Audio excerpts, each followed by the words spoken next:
Nous allons parler de la limérance aujourd'hui. Ça ressemble presque à de la dépendance affective, mais c'est un peu différent.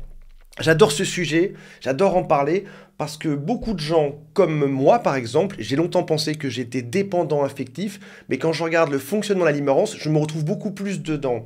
Si tu as l'impression en amour d'être souvent obsédé par l'autre, tu y penses tout le temps, tu as envie qu'il t'aime, tu te comportes différemment, tu le surveilles, tu le contrôles, tu fais tout pour que ça se passe bien, jusqu'à un point où finalement tu fais tellement tout que l'autre peut se lasser, ou tu peux ne pas voir que l'autre ne répond pas exactement à tes besoins. Si ça paraît flou, on va commencer par regarder la définition officielle de la limérance. C'est une attirance romantique pour une autre personne qui comprend généralement des pensées et des fantasmes obsessionnels, et un désir de mener ou de maintenir la relation avec l'objet de son amour, et surtout de voir que cette relation, que ces sentiments deviennent réciproques. En résumant ça de manière plus simple, on pourrait dire que la limérance, c'est quand tomber amoureux devient une obsession et un enfer. On va voir d'où ça vient, on va donner quelques exemples aussi de situations de limérance et voir surtout comment faire pour s'en sortir par la suite. Avant de démarrer, si vous le souhaitez, abonnez-vous à cette chaîne. Il y a aussi un quiz qui s'appelle Quelles sont mes chances de récupérer mon ex? Et si vous le souhaitez, toute mon équipe vous attend au téléphone. Il y a un lien qui est juste en dessous. Alors, commençons par voir d'où ça vient, et je parlais de cette fameuse confusion entre dépendance affective et limérance. Ce qu'il faut savoir, c'est que la limérance va déjà impliquer qu'on ait une forte dépendance affective. Donc en fait, quand on est dépendant affectif, on peut être dans une forme de limérance en plus. Ça vient souvent d'une faible estime de soi. C'est des hommes et des femmes qui ont eu assez peu d'amour dans leur enfance, dans leur jeunesse. Ça peut être par exemple un père qui était absent physiquement ou émotionnellement, une mère qui t'a pas montré beaucoup de signes d'amour. Ça peut être aussi un abandon ou un des deux parents qui est dépressif. Donc l'enfant pense qu'il n'est pas aimé par le parent, qu'il n'a pas suffisamment bien fait, qu'il ne s'est pas bien comporté, alors qu'en fait, c'est juste que le parent est dépressif et que c'est pas de sa faute, mais l'enfant l'interprète différemment. Et on va garder ça jusqu'à l'âge adulte ensuite. C'est aussi tout faire pour être aimé en permanence et depuis toujours. Est-ce qu'aujourd'hui, tu as l'impression que dans ce qu'on pourrait appeler ta carrière amoureuse, tu as toujours tout donné, tout fait pour que ça fonctionne, mais tu n'arrives pas à comprendre à chaque fois pourquoi ça ne marche pas? Et quasiment le cycle se reproduit à chaque fois, recommence, t'en donnes toujours plus, avec toujours à chaque fois le même échec qui fait que tu te remets en question. Tu te dis, le problème c'est peut-être moi là-dedans. Alors comment se traduit la limérance? Il va y avoir des hauts et des bas émotionnels, comme une forme d'instabilité. Tu peux avoir par exemple une forme d'extase quand l'autre t'envoie un SMS, que tu sois en relation, que tu sois hors de la relation, que vous soyez séparés, l'autre t'envoie un SMS, ça change toute ta journée. Tu deviens fou de joie. Et puis malheureusement, si l'autre ne répond pas, tu peux avoir de la rage en toi, tu peux avoir une colère qui est dingue, même une honte, voire une dépression quand tu sens que l'autre ne s'intéresse pas à toi et que l'autre te rejette. Et finalement, si tu résumes ta vie, mettez-moi en commentaire en tout cas si ça ne vous correspond pas, quand tu résumes ta vie, c'est passer une vie entière à vouloir être aimé. Et ça va donc aller de pair avec d'autres choses, comme par exemple des angoisses, de la jalousie maladive, dans certaines situations, parfois des états dépressifs, encore une fois, ça peut être très légèrement ou de manière beaucoup plus forte.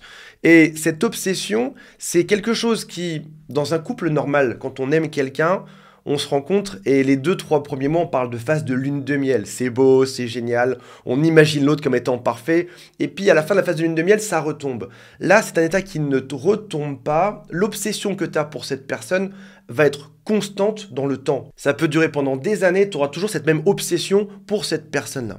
Dans ta tête, il y a une espèce d'image mentale de l'autre. C'est pas vraiment lui, c'est la représentation que toi tu t'en fais. Et dans cette représentation, cette personne elle est idéale, elle a très peu de défauts, et tu vas surtout t'attacher à regarder ses qualités et les choses bien qu'il a fait ou qu'elle a fait pour toi, plutôt que de regarder les choses négatives.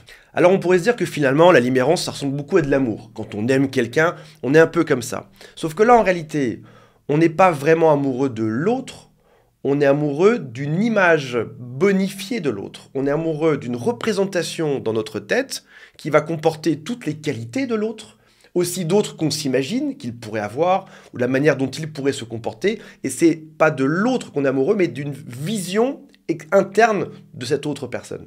Alors parfois, l'autre va se comporter exactement comme ton imaginaire le souhaite. Tu rêvais qu'il t'offre des fleurs, il le fait, génial. Là, tu tombes dingue de bonheur. Il se comporte exactement comme tu le souhaites dans ta tête. Malheureusement, parfois, il peut aussi faire des choses qui ne sont pas celles que toi, tu avais imaginées. Et dans ce cas-là, ça va être la crise. Je sais aussi que la plupart des gens qui m'appellent, qui me parlent de mon âme sœur, ma flamme jumelle, seront là-dedans. On pense bien et on réalise bien que les gens ne sont pas parfaits sur Terre. On a tous des qualités, tous des défauts. Il n'y a pas une personne sur Terre qui serait idéale pour toi. En réalité, tu as peut-être une personne sur 10 dans la rue, ou une sur 100, ou peut-être une sur 500, mais plein de gens feraient l'affaire. Tu n'as pas qu'une seule personne. Et quand on parle de mon âme sœur, ma flamme jumelle, ça signifie que dans notre imaginaire qui est fort, on va avoir cette espèce de représentation de quelqu'un d'idéal, et on va le transformer et le mettre dans cette représentation. Alors finalement, on pourrait se dire, génial, on est amoureux, on idéalise, parfait, ça se passe bien. Au passage, beaucoup de hauts potentiels souffrent de ceci. Le souci, c'est qu'il y a un comportement souhaité pour l'autre. Un peu comme si tu étais un réalisateur de film et que tu avais écrit des rôles, il y a un rôle que l'autre doit jouer. Oui, peut-être pas consciemment, mais inconsciemment, tu aimerais qu'il se comporte d'une certaine manière. Je dis pas que c'est malsain, c'est juste que toi, par rapport à tes standards, par rapport à ce que tu souhaites, il devrait se comporter comme ceci ou comme cela. Pourtant, je ne lui demande pas grand-chose. C'est la phrase que j'entends souvent. Mon couple se passe mal, c'est compliqué, et pourtant je ne lui demande pas grand-chose. Oui, sauf que finalement, tu attends quand même quelque chose de lui. Et parfois, notre imaginaire perd le pied avec la réalité. C'est pas une vraie relation d'amour, c'est plutôt une forme de masturbation émotionnelle ou romantique sur eux. Et ce fantasme peut même être transféré d'une personne à l'autre. On parle de liane. T'étais avec une personne qui devait avoir ce fameux rôle dans ta vie, t'aimer d'une certaine manière, se comporter comme ça avec toi. Au moment de la rupture, c'est catastrophique, c'est dramatique parce qu'il y a clairement une scission entre ton imaginaire qui était très puissant et la réalité. On devrait être ensemble, on devrait être amoureux, il devrait être dingue de moi. Pourtant, il m'a quitté. Là, problème. La rupture est souvent un effondrement total et dès que tu vas retrouver quelqu'un par la suite, tu vas lui donner le même script. Ce fameux script du producteur de film, tu le prends, toi tu n'auras plus le rôle, et maintenant c'est toi qui l'as. Et sur cette personne, tu vas mettre les mêmes attentes, ou tu auras le même imaginaire dessus. Sauf que parfois c'est pas réciproque, parfois des personnes t'aiment, parfois des personnes ne t'aiment pas. C'est même pas dû à toi ou à ce que tu dis, c'est juste que la vie est faite comme ça. Lorsqu'on est en état de limmérance, on est forcément dans le giron des manipulateurs, qui vont se comporter exactement comme nous on le souhaite. Ils prennent le script, ils font « Ok, c'est bon, j'ai tout compris, je vais me comporter comme ça ». Et là, tu tombes fou amoureux, parce qu'entre ton imaginaire et la réalité perçue, même si c'est manipulation, entre ce que tu vois, ça correspond. Il y a un match qui est parfait. L'autre souci des limérances, c'est que ça peut être aussi vouloir tellement rendre l'autre heureux, vouloir tellement que ce soit réciproque, qu'on l'étouffe. On ne donne pas la place pour exister. Quand tu donnes un script à quelqu'un, il ne se comporte pas de manière normale. Il va tenter tant bien que mal de suivre la façon dont toi tu perçois sa réalité, ou comment est-ce que toi tu souhaites qu'il se comporte.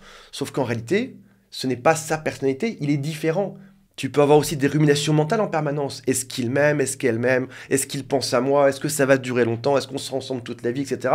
Ça te pourrit la vie, et même parfois tu peux en venir à vouloir contrôler l'autre pour qu'il joue exactement le rôle que tu lui as donné. Parfois, on mettra aussi de côté nos enfants, tellement qu'on est absorbé par cette relation, ou notre travail, ou nos amis. Je vous donne un exemple qui est tout simple dans un autre domaine pour que vous compreniez la chose. Si jamais je suis dans une phase de ma vie où ça va mal, je suis triste, j'appelle un ami pour boire un café. Et pendant 1 heure, je lui raconte tous mes problèmes, ce que je pense, etc. À la fin de la discussion, au bout d'1 heure, je peux me dire, dans ma tête, je peux me dire, j'ai un ami qui est génial, qui a passé 1 heure avec moi, sur lequel je pourrais toujours compter, qui était là pour m'écouter, qui était là pour m'aider. Sauf que ça, c'est le discours que je me raconte. Si ça se trouve, mon ami voulait juste boire un café, ou venir faire un tour en ville, ou papoter un peu.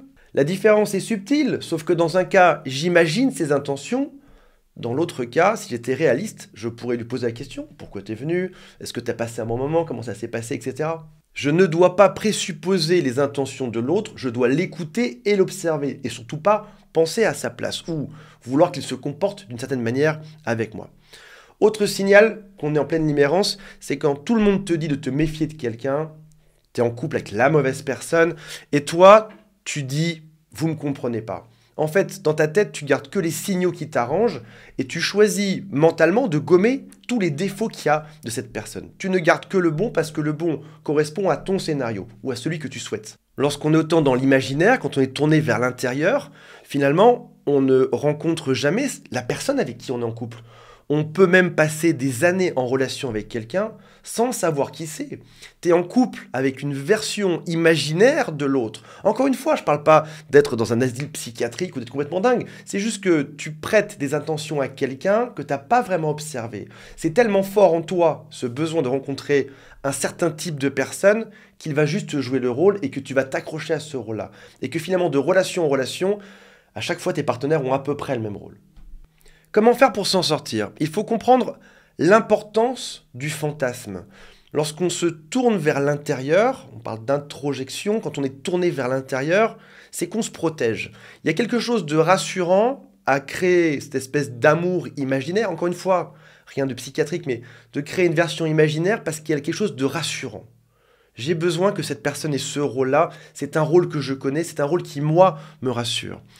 Vivre dans une forme de fantasme, c'est aussi se protéger de la réalité, qui peut être dure parfois. Oui, tu peux être avec quelqu'un qui ne t'aime pas, mais dans ta tête, tu vas te dire que c'est juste temporaire, qu'il va mal, qu'il n'y a pas de souci. Aujourd'hui, si tu veux t'en sortir, ou en tout cas si tu te reconnais dans ce genre de choses, moi en tout cas j'étais dedans pendant très longtemps, il faut commencer par vraiment observer l'autre et son comportement. C'est-à-dire en gros, lui retirer le fameux script qu'il a dans les mains et l'observer.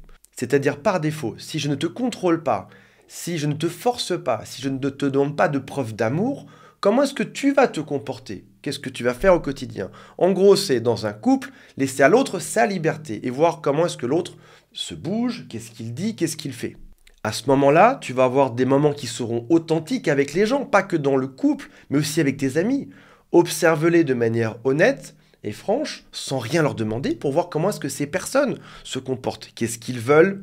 Qui ils sont, de quoi ils ont envie, quels sont leurs sentiments, est-ce qu'ils me disent qu'ils m'aiment ou pas, est-ce qu'ils passent des bons moments ou pas, est-ce que, même s'ils ne le disent pas, est-ce que leur comportement montre qu'ils passent un bon moment ou pas avec moi. Pour quitter la limerence, il faut donc vivre le moment présent avec des vraies connexions avec les gens.